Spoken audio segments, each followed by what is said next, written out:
For over 3 decades, the Mexican desert is alleged to have been the site of an incredible tale. There were rumors since long ago that an object crashed in Mexico. An object entered our atmosphere through the United States, and it crashed with a small plane. For the last 2 decades, Mexico has witnessed UFO incidents that rival anything reported in the United States. Mexicans just needed one uniting event to keep their eyes focused to the sky. That happened in 1991.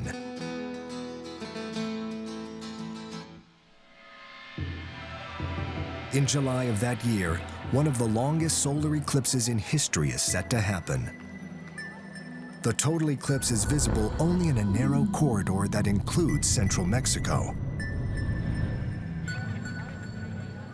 A year in advance, all the Mexican people knew about the eclipse in '91. I mean, it was an event, it was a moment. All around Mexico, there were people waiting for the eclipse. It was an important eclipse because even though there had been other eclipses that had taken place until that day, they were not on the magnitude of that eclipse.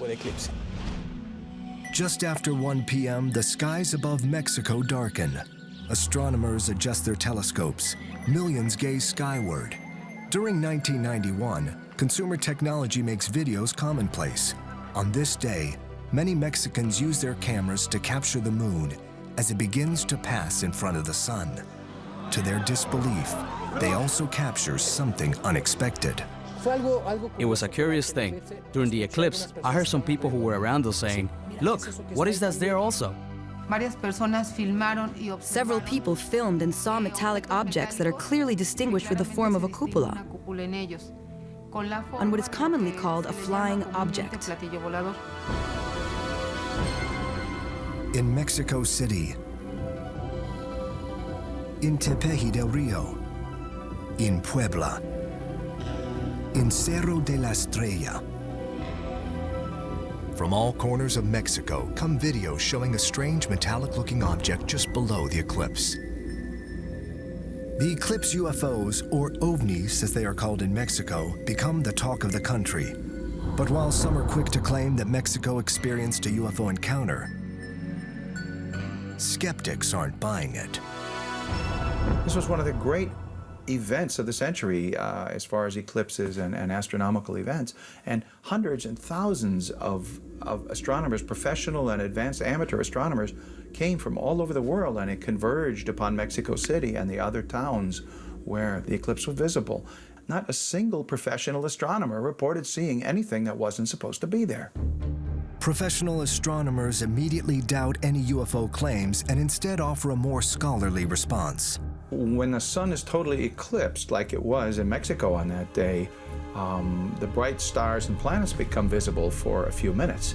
And Venus was very brilliant, and so it was very easy to see when people looked up. And I'm sure that many of the people thought that they saw a UFO.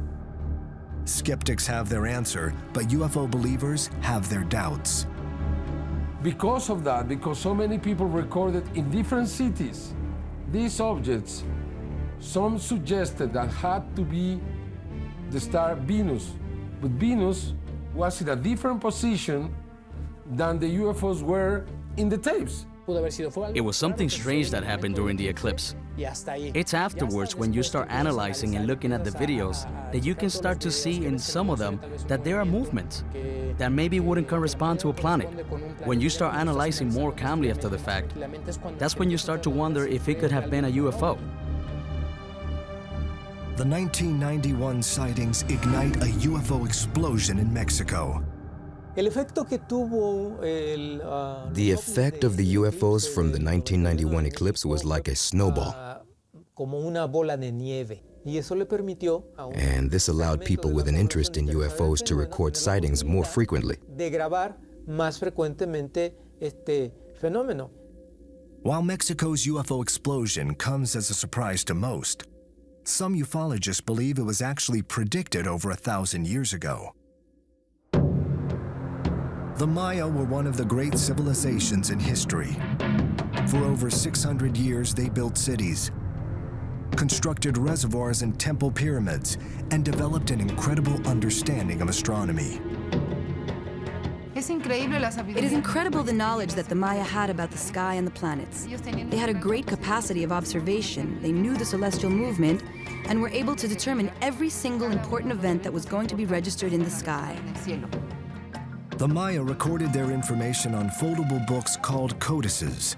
Most of these texts were burned by Spanish priests during the 1500s. Today, just 4 Mayan codices remain. Among them is the Dresden Codex, a document that offers an enigmatic glimpse into the Mayans' astral wisdom. It's pure astronomical, the moon, the sun, the systems, everything is there. Anybody who has studied and analyzed that consider this document a real treasure from the past. Among the information contained in this codex is an eclipse prediction cycle.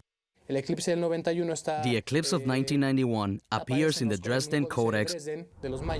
But did the Dresden Codex predict something more?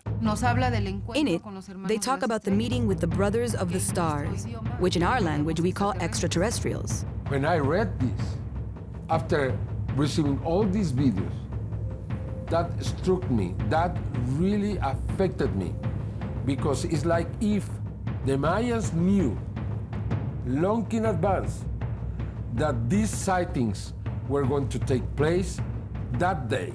How can you explain that? Is that a coincidence or they knew?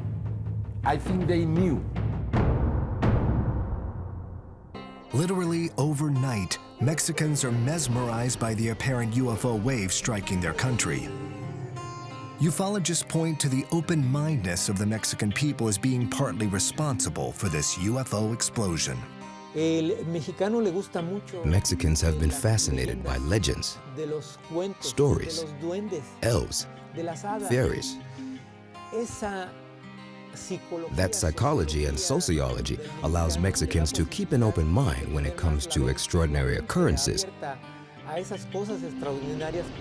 When you open yourself up to other possibilities, it is much easier to accept the UFO phenomenon.